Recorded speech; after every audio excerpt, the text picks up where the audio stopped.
So starting with linkage, chromosome chapter का है। Linkage मतलब एग्जैक्टली होता क्या है, दो चीज़ों के बीच में कोई लिंक जिसकी वजह से कोई चीज़ एक जगह से दूसरी जगह पे ट्रांसमिट हो।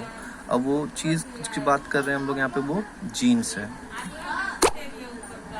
यहाँ पे लिंकेज का मतलब क्या exactly, transmission of chromosomal genes from one generation to next generation और from one generation to second generation. For example human में 46 क्रोमोसोम्स होता है, क्रोमोसोम्स नंबर होता है, तो उसका लिंकेज ग्रुप 23 पेयर्स का होता है। यानी अगर 46 क्रोमोसोम है तो एक के साथ एक का पैर, एक के साथ दूसरे का पैर, एक के साथ तीसरे का पैर, ऐसा करके 23 पेयर्स का क्रोमोसोम्स हो जाता है। यानी 23 पेयर्स का लिंकेज का क्रोमोसोम्स हो जाता है। अब genes on this pairs will go at a time together और नॉट। मतलब फॉर एग्जांपल अगर कोई एक पैर है क्रोमोसोम का, उसमें दो जीन्स है,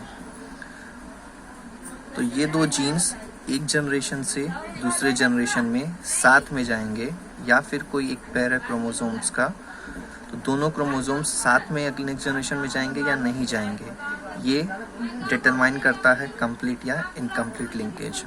अगर सिंपल फॉर्म में बोलूँ तो कोई भी चीज़ जितना क्लोजली लिंक्ड होगी वो साथ में जाएगी नेक्स्ट जनरेशन में, और कोई भी चीज़ जो क्लोजली लिंक्ड नहीं होगी वो नेक्स्ट जनरेशन में साथ में नहीं जाएगी। तो उस चीज़ पे डिफाइन होता है कंप्लीट लिंकेज और इनकम्प्लीट लिंकेज।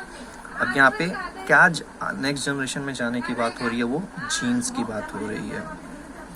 अब यहाँ पे लिंकेज के लिए दो चीज़ें बहुत ही इंपॉर्टेंट हैं, एक होमोलोगस और नॉन होमोलोगस रीजन जो क्रोमोसोम्स में पिछले टॉपिक्स में पढ़ा था हम लोगों ने, और डिस्टेंस ऑफ लिंक्ड जीन्स में। हम लोग को अगर सेल डिवीजन का अगर आप लोग को याद रहेगा तो होमोलोगस रीजन में ही क्रॉसिंग ओवर होता है और नॉन होमोलोगस रीजन में क्रॉसिंग ओवर नहीं होता है। तो ये दो रीजन जो है, होमोलोगस और नॉन होमोलोगस रीजन, ये बहुत ही इम्पॉर्टेंट रोल प्ले करता है लिंकेज में। क्योंकि जब होमोलोगस रीजन में क्रॉसिंग ओवर होता है तब एक पार्ट ऑफ क्रोमोसोम दूसरे में जाता है और दूसरा पार्ट ऑफ क्रोमोसोम पहले में आता है, तो इससे मियोसिस में रिकॉम्बिनेशन रिजल्ट होता है जो कि माइटोसिस में नहीं होता है। तो सेम इसीलिए होमोलोगस रीजन और नॉन होमोलोगस रीजन बहुत ही इम्पोर्टेंट रोल प्ले करते हैं लिंकेज में। अब दूसरा इम्पोर्टेंट चीज़ क्या है लिंकेज में, डिस्टेंस ऑफ लिंक्ड जीन्स, यानी जीन 1 जीन 2 से कितना क्लोजली लिंक्ड है। फॉर एग्जांपल ये दो कंडीशंस है, ये कंसिडर ये एक क्रोमोसोम है और ये एक क्रोमोसोम है, ये जीन 1 जीन 2, जीन 1 जीन 2। अब ये क्रोमोसोम में ये दोनों जीन्स के बीच में जो स्पेस है बहुत ही कम है कंपेयर टू इसमें। यानी ये दोनों जीन्स जो हैं वो बहुत ही क्लोजली लिंक्ड हैं और ये दोनों जीन्स जो हैं इनके कंपैरेटिवली बहुत ही ज़्यादा लिंक्ड हैं। तो फॉर एग्जांपल जब क्रोमोसोम्स का एंड्स का इंटरचेंज होता है, तो अगर जीन 1 और जीन 2 ये दोनों अगर क्लोजली स्पेस्ड हैं, तो जब ये एंड कट के इसके ऊपर आएगा तो ये दोनों क्लोजली लिंक्ड होने की वजह से एक साथ में इसके ऊपर आएंगे। लेकिन वहीं अगर जीन 1 यहाँ पे हुआ, जीन 2 यहाँ पे हुआ, तो यहाँ पे जो डिस्टेंस है वो ज़्यादा है, और अगर यहाँ पे क्रॉसिंग ओवर होता है तो ये एंड वाला पार्ट इस पे अगर कट के आता है तो सिर्फ G1 जाएगा नेक्स्ट जनरेशन में, G2 नहीं जाएगा। तो यहाँ पे बोलने का मतलब क्या है, जितना डिस्टेंस कम होगा जीन्स के बीच में उतना ज़्यादा लिंकेज होगा और ये ज़्यादा प्रीफर करेगा एक जनरेशन से दूसरे जनरेशन में जाने के लिए।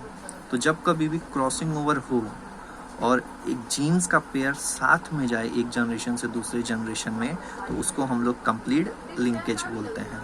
और अगर दो जीन्स के बीच में डिस्टेंस ज़्यादा हो, यानी लिंकेज बहुत ही कम हो, डिस्टेंस ज़्यादा हो, वो अगर एक साथ क्रॉसिंग ओवर में एक जनरेशन से दूसरे जनरेशन में साथ में नहीं जाते हैं, तो वो उसको हम लोग इनकम्प्लीट लिंकेज बोलते हैं। अब ये लिंकेज जो मेजर रोल प्ले, लिंकेज की बात जो भी होगी वो होमोलोगस रीजन में ही होगी क्रोमोसोम्स के।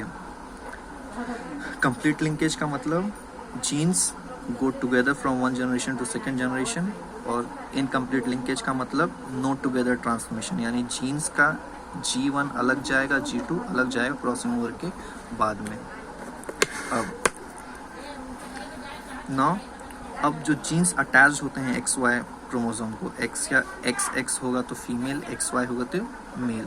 ये जो होते हैं वो सेक्स क्रोमोसोम डिसाइड करते हैं, यानी सेक्स पेयर रहते हैं यहाँ पे।